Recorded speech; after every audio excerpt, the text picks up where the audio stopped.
year was 1498. Michelangelo had just arrived in Rome from his native Florence to undertake a major commission for St. Peter's Basilica. Being entrusted with such a significant project in the most important church in Christendom was a testament to the burgeoning reputation of the 23-year-old artist. A year later, he unveiled the Pietà, the revolutionary triangular composition, the naturalism, and the emotional depth of Michelangelo's masterpiece had all of Rome in awe. Artist and biographer Giorgio Vasari captured the sentiment best. It is a miracle that a formless block of stone could ever be reduced to a perfection that nature is scarcely able to create in the flesh. Michelangelo returned to Florence, celebrated as a master with no equal. In 1504, Michelangelo completed his sculpture of David, carved from a previously discarded block of marble deemed too flawed to use. Once again, Michelangelo produced a groundbreaking masterpiece that would have a revolutionary impact on the art of sculpture. David was an immediate sensation. All of Florence embraced it as the embodiment of the Republic's fierce independence and cultural sophistication. Initially intended for the cathedral, the Florentine government placed the statue in front of the Palazzo della Signoria, making it the symbol of the Republic and its ideals. Raphael arrived in Florence from Urbino the year David was unveiled.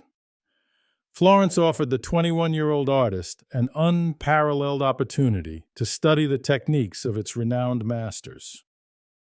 He quickly applied these lessons with remarkable brilliance, as seen in the Madonna of the Goldfinch.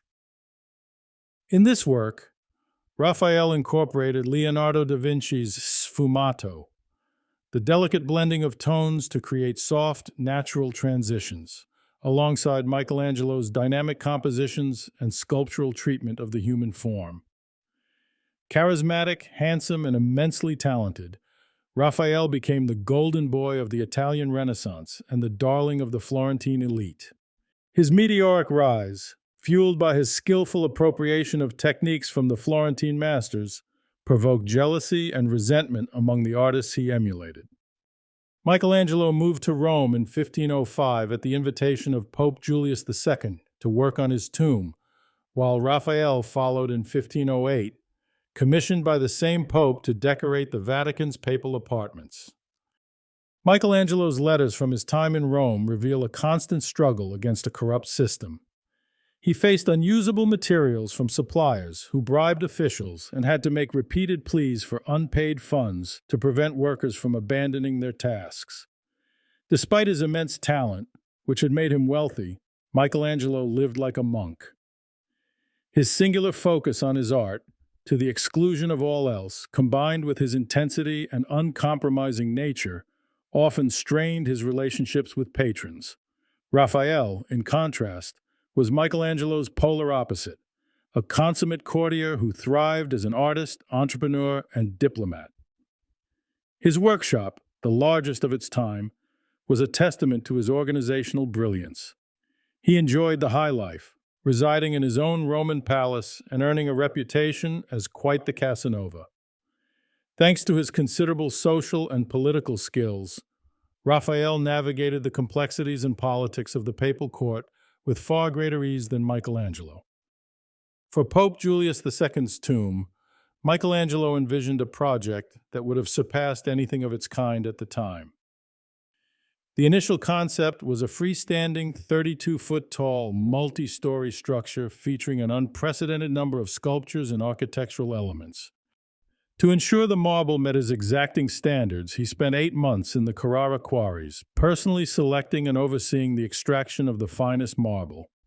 Unbeknownst to Michelangelo, Donato Bramante, the architect overseeing the rebuilding of St. Peter's Basilica, was scheming against him during his absence. Piero Rosselli, a Florentine architect and friend of Michelangelo, warned him in a letter that Bramante had advised Pope Julius II to halt the tomb project, claiming it was bad luck to construct a tomb for a living pope.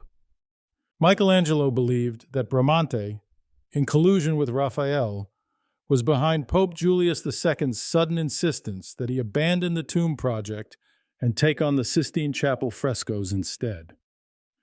Michelangelo, who had never completed a fresco commission, suspected they were setting him up for failure, depriving him of the monumental sculpture project that would immortalize him and burdening him with something he had no experience in.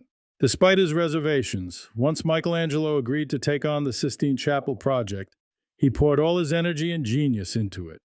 He not only embraced the challenge, but also dramatically expanded the scope of the design, increasing it from 12 figures to an insane 343 figures. Each figure would be a masterwork, embodying a level of anatomical precision, emotional depth, and dynamic movement that had never been seen before. Michelangelo's vision for the chapel added years of work and significant costs, which brought his relationship with the Pope to the breaking point. After 4 grueling years, the frescoes were unveiled on October 31st, 1512, to widespread acclaim. Upon seeing the finished masterpiece, Pope Julius II reportedly remarked, "It truly is beautiful enough to be a gateway to paradise." While Michelangelo worked on the Sistine Chapel ceiling, Raphael was working 5 minutes away in the papal palace. Raphael's frescoes in the Stanza della Segnatura were unveiled a year before the Sistine Chapel ceiling and had a similar awe-inspiring impact on those who saw it. The Stanza della Segnatura made Raphael's reputation and put him into direct competition with Michelangelo for commissions. One of the frescoes is Raphael's masterpiece, the School of Athens. In it, he painted Michelangelo as the brooding philosopher Heraclitus, a solitary figure known for his pessimism. Scholars still debate whether this was Raphael's homage to his rival's genius, a subtle mockery of his antisocial nature, or perhaps both. Most of what we know of the rivalry comes from the letters of Michelangelo and his friends. Raphael left behind nothing in writing about his opinions of Michelangelo. So the record is a bit one-sided. Whatever Raphael thought of Michelangelo, Michelangelo made clear what he thought of Raphael in this letter. All the difficulties which arose with the Pope and myself were the work of Bramante and of Raphael. It was their jealousy which kept him from having his tomb made while he was still alive. They tried to ruin me. Raphael had good reason for doing this, since all that he learnt of art he learnt from me. Sadly, the rivalry between these two titans of Renaissance art would end with Raphael's premature death from a fever at 37 years old. Michelangelo finally completed a scaled-down version of Julius II's tomb nearly 30 years after the Pope's death.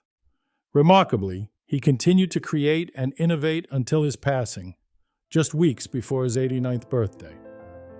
Today, Raphael and Michelangelo are celebrated as two of the greatest masters of the High Renaissance. Each year, millions of visitors flock to the Vatican museums to witness firsthand the enduring genius of these extraordinary artists. Thanks for watching. Please hit the like and subscribe buttons if you would like to see more content like this.